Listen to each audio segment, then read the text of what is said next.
रविशंकर जी, मैं आपसे सबसे पहले सवाल ये करना चाहता हूँ कि जब भी हम इंटरनेशनल वॉर देखते हैं तो कहीं ना कहीं हमारे दिलों में ये सवाल उठता है कि क्या हमारा देश बाकी देशों की तुलना में ताकतवर है या नहीं।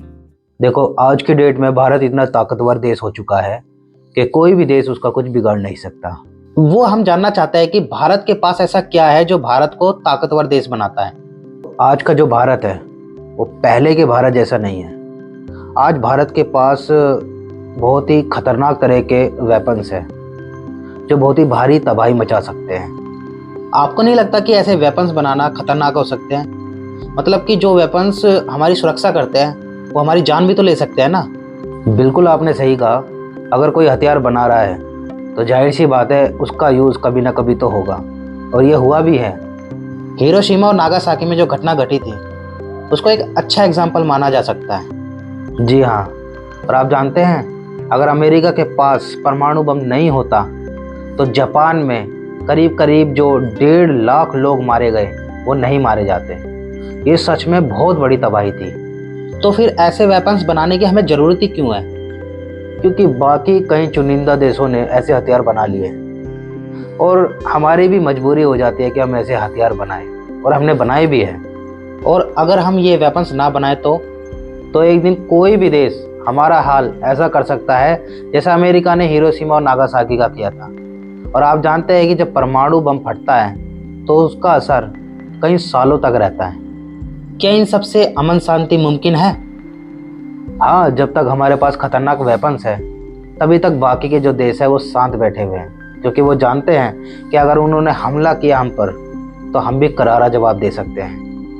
आप ये बताइए कि हमारे पास कितने वेपन्स हैं और किस किस तरह के। आप ये जानकर बड़े हैरान हो गए कि हमारे पास लगभग 180 परमाणु बम है। इसके साथ ही हमारे पास कुछ बैलिस्टिक मिसाइलें हैं, जैसे अग्नि 1, अग्नि 2, अग्नि 3। ये बैलिस्टिक मिसाइल क्या है? मतलब कि ये किस तरह की होती है? ये जो बैलिस्टिक मिसाइल होती है ये उड़ान और गति से संबंधित होती है। मतलब कि इनके अंदर वेग इतना ज़्यादा होता है कि बड़ी जल्दी उड़ान भर के बड़ी जल्दी गति पकड़ लेती है। और इसकी एक खासियत यह है कि इसमें टारगेट को पहले ही फिक्स कर दिया जाता है। ये जो अग्नि 1 है ये कितनी तबाही मचा सकता है? बस ये समझ लीजिए कि ये जो अग्नि 1 है ये तकरीबन 700 किलोमीटर तक की रेंज में तबाही मचा सकती है। अरे बाप रे! ये तो सिर्फ मैं अग्नि 1 की बात कर रहा था। और भी हमारे पास मिसाइल है जिनकी ज़्यादा रेंज है। बताइए इसके बारे में। देखो, मध्यम दूरी की जो बैलिस्टिक मिसाइल होती है वो लगभग 1000 किलोमीटर से लेकर 3500 किलोमीटर तक के बीच की भूमि को शमशान घाट बना सकती है। इतने किलोमीटर में तो न जाने कितने लोग मरेंगे, और इसकी तबाही भी बहुत खतरनाक होगी। ये तो मैंने मध्यम दूरी की बैलिस्टिक मिसाइलों के बारे में तुम्हें बताया है। मतलब कि इससे भी खतरनाक मिसाइलें हैं हमारे पास। आपने अंतर महाद्वीपीय बैलिस्टिक मिसाइलों के बारे में सुना है? नहीं। ये वो मिसाइलें होती है जिनकी रेंज 5500 किलोमीटर से भी ज़्यादा होती है। हमारे देश के पास इतने खतरनाक वेपन्स है, ये जानकर काफ़ी सेफ फील होता है, और इस बात का गर्व भी होता है कि हमारे देश ने हमारी सुरक्षा के लिए ऐसे वेपन्स बनाए हैं।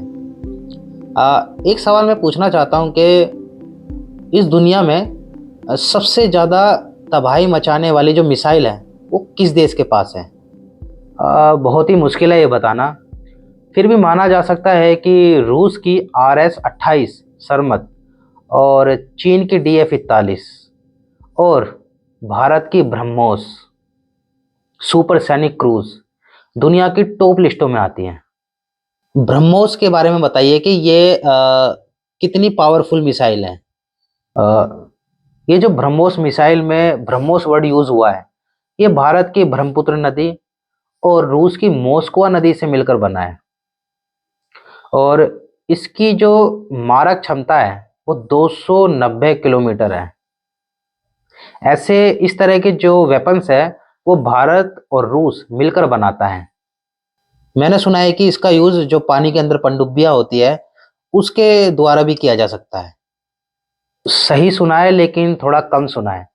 इसका जो यूज़ है वो पनडुब्बियों, जहाज़ों, लड़ाकू विमानों और ज़मीन से भी किया जा सकता है। क्या ये हथियार पाकिस्तान के पास भी है? हाँ, पाकिस्तान के पास लगभग 170 परमाणु बम है। मतलब हमें पाकिस्तान से भी खतरा है। हाँ, और पाकिस्तान से ही नहीं, बल्कि कई देशों से खतरा है। देखो, दुश्मन कमज़ोर हो या ताकतवर, खतरनाक तो होता ही है। लेकिन ये बात भी सच है कि भारत की तुलना में पाकिस्तान अभी कमज़ोर देश है। वो कैसे? जीडीपी की तुलना में पाकिस्तान भारत से बहुत पीछे है। पाकिस्तान ने भारत की तुलना में बहुत ज़्यादा कर्ज लिया हुआ है। उसकी जो आर्थिक स्थिति है, वो बहुत कमज़ोर है। और दूसरी बात कि सैन्य शक्ति में भी पाकिस्तान पीछे है। जैसे मैंने आपको बताया था कि भारत के पास 180 परमाणु बम हैं और पाकिस्तान के पास 170। तो डिफरेंस ज़्यादा का नहीं है, लेकिन फिर भी भारत वेपन्स के मामले में पाकिस्तान से आगे है। तो क्या पाकिस्तान भविष्य में हमारे साथ वॉर कर सकता है? हाँ, अगर पाकिस्तान का रिकॉर्ड देखा जाए तो पाकिस्तान ने हमसे पहले भी कई युद्ध किए हैं। भारत और पाकिस्तान के बीच में जो लड़ाइयाँ हुई है, उसमें पाकिस्तान कितनी बार जीता है, कितनी बार हारा है, या भारत कितनी बार जीता, कितनी बार हारा? मुख्य रूप से भारत और पाकिस्तान के 4 युद्ध हुए हैं। सबसे पहला 1948 में हुआ था, दूसरा 1965 में, तीसरा 1971 में और चौथा 1999 में। और गर्व की बात यह है कि भारत आज तक पाकिस्तान से हारा ही नहीं। सच में ये बहुत ही गर्व की बात है हमारे देश के लिए। ये जो 26 जनवरी आ रही है, क्या इस पर आप कुछ संदेश देना चाहेंगे? संदेश तो मैं यही देना चाहूँगा कि भारत को सिर्फ एक देश मत समझो। भारत देश भी है, भारत आपका घर भी है और भारत आपकी माता भी है। और हम इस देश में रहते हैं, खाते हैं, पीते हैं, तो जो हमारी प्रायोरिटीज़ है, वो पहले हमारे देश के लिए होनी चाहिए, खुद के लिए नहीं होनी चाहिए। जैसे कि हम देखते हैं कि नेता देश से पहले अपने बारे में सोचता है, नहीं, पहले देश के बारे में सोचना है। तो हमारे देश के जितने भी नागरिक हैं, उनको तो मैं यही कहूँगा कि पहले आपका जो हित है वो देश के लिए होना चाहिए, बाद में खुद के लिए होना चाहिए।